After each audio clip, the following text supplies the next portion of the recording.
केवल जनजाति नहीं, जो पीछे रह गए हैं सभी लोगों को आवास मिले, सभी लोगों को खान पान मिले, सभी लोगों को पानी मिले, सभी लोगों को हर सुविधा मिले जो समाज के आगे लाने के लिए ये युक्त हो।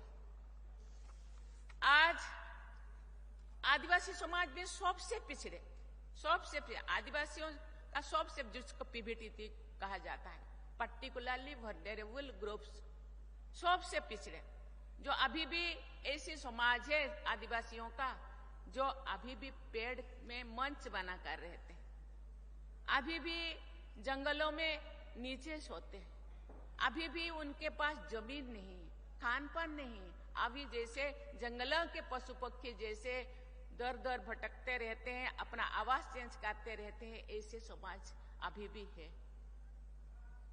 मैं जो राज्यपाल थी उस टाइम मुझे ट्राइबल सब कमेटी का बहुत सारे गवर्नर थे, 7-8 गवर्नरों का मुझे कन्वेनर बनाया गया था।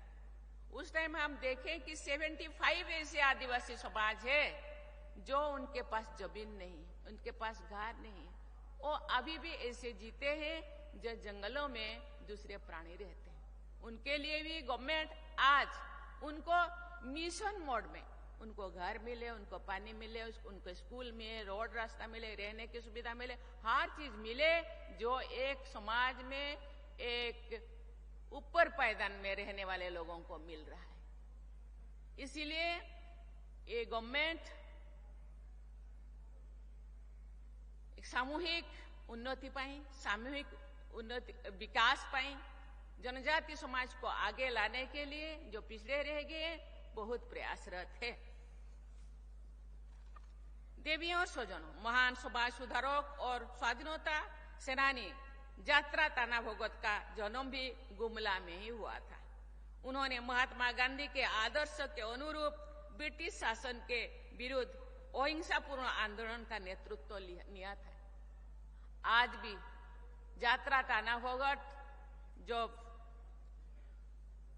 के लोग कुछ मेरे पास आए थे जब वे राज्यपाल थी, उन्होंने आज भी उनके जमीन को रजिस्ट्रेशन नहीं किया गया था। उन्होंने बोले अरे जमीन भगवान हमको धरती पे भेजे हैं तो ये धरती भगवान का है, रजिस्ट्रेशन करने के क्या जरूरत है। लेकिन सरकार का कुछ नियम को तो मानना पड़ेगा। मैं जब थी उस टाइम 1-1 रुपया रसीद देके उनका जमीन को रजिस्ट्रेशन किया गया उनके नाम पे। वो कहते हैं अरे हम लोग तो महात्मा गांधी बोले 4 आना रुपया, 25 रुपया उनको डोनेशन हमने दिए थे। उन्होंने बोले जमीन आपका है, ये घर आपका है, ये सब चीज आपका है। लेकिन रूल रेगुलेशन, इसलिए आदिवासी समाज आज भी आगे जाने के लिए जरूरत है, उनको विकास का रास्ता दिखाने के लिए जरूरत है। हम सब आदिवासी समाज के हैं, आप सब आदिवासी समाज के, कोई चीफ मिनिस्टर बन गए, कोई प्रतिनिधि बन गए, हम लोगों का कर्तव्य है उनको रास्ता दिखाना, उनको कुछ सरकारी नीति नियम के बारे में बताना, आगे बढ़ाना, शिक्षा प्रदान करना। कभी कभी हम ऐसे होते हैं कि हम पढ़ लिख के टाउन में रह जाते हैं और गांव नहीं जाते। गांव जाना चाहिए क्योंकि सरकार अपने हिसाब से वो काम कर रहे हैं, लेकिन हम क्या कर रहे हैं? हम लोगों को जहां से हम जन्म ले लिए थे, जिस घर से, जिस गांव से हम आए उसी गांव को जाना पड़ेगा, क्योंकि हम लोगों को भी कुछ काम करना पड़ेगा जनजाति का उत्थान के लिए, उनको दिग्दर्शन देने के लिए, उनका विकास का रास्ता। गवर्नमेंट उनके लिए क्या योजना बना रहे हैं, क्या क्या सुविधा बना रहे हैं, क्या सुविधा लेना चाहिए, क्या सुविधा उनको मिल सकता है, इस दिशा में उनको सचेतित करने की जरूरत है। इस चीज को हम करेंगे तो जिस योजना सब, जिस स्कीमें सब सरकार बना रहे हैं वो क्षिप्र गति से उनके पास पहुंच पाएगा, वो आगे भी बढ़ेंगे, उनका दृष्टिकोण बदल जाएगा, उनका आंखें खोल जाएगा, वो भी आगे जाने के लिए प्रयास करेंगे। ऊपर से जितने भी गवर्नमेंट का स्कीमें जनजाति के ऊपर या गांव के ऊपर या समाज के ऊपर जितने भी स्कीमें बना जाए तो वो सफल हो सकेगा।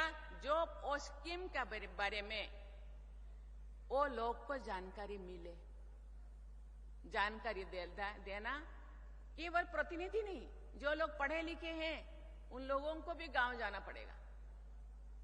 आज से संकल्प लेना पड़ेगा, मेरे गांव तो मेरे लिए, मैं अडॉप्ट कर रही हूं मेरे गांव को, ये मेरे पश्य पुत्र है, पश्य मात, ये मेरी माँ है, इसको मैं ऐसे आर्थिक रूप से नहीं, आर्थिक सब संबल नहीं है, सबके पास अर्थ नहीं है, लेकिन कुछ तो दिग्दर्शन तो हम दे सकते हैं, जा सकते हैं, लोगों को सचेतित कर सकते हैं। ये काम आज से शुरू कीजिए आपसे कि भाई गवर्नमेंट ऐसे योजना बना दिए हैं और गवर्नमेंट के जो प्रतिनिधि रहते हैं, अधिकारी रहते हैं ब्लॉक्स में, पंचायत में, उनके पास अर्जी लगाना चाहिए कि भाई ये सुविधा हम लोगों के गांव पे, हम लोगों के लोगों को मिलना चाहिए।